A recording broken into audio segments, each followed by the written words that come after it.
যুবক তোমাকে বলি, চাচা আপনাকেও বলি, অনুরোধ করি যুবক, প্লিজ যুবক, হৃদয়টাকে মেরে ফেলিও না। তুমি দেখো না, তোমার বয়স 22, 10 বছর বয়সে মা বলেছে স্কুলে যা, মাদ্রাসা যা, মানুষ হবি, ভবিষ্যৎ ভালো হবে।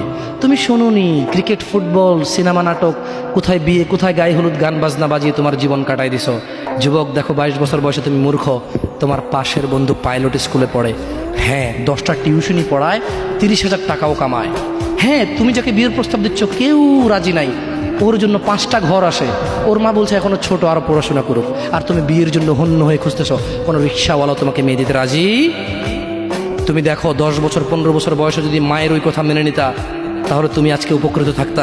আমি জামশেদ মজুমদার 27 বছর বয়সে এসে তোমাকে বলছি তুমি গান বাজনা ছেড়ে দাও। ইনশাআল্লাহ 60 বছর পরে মারা গেলে, 30 বছর পরে মারা গেলে, 70 বছর পরে মারা গেলে ওই উপকৃত হবা। আর তা না হলে এই গান বাজনার সাথে তুমি তোমাকে ধ্বংস করে দিচ্ছ।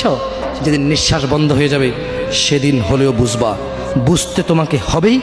জমিনের উপরে বোঝো অথবা জমিনের নিচে বোঝো, বুঝতে তুমি হবে। শোনো, আল্লাহ কোনো কিছু বলেছে আর তুমি বুঝবা না, আহা হা, পার পাওয়া যাবে।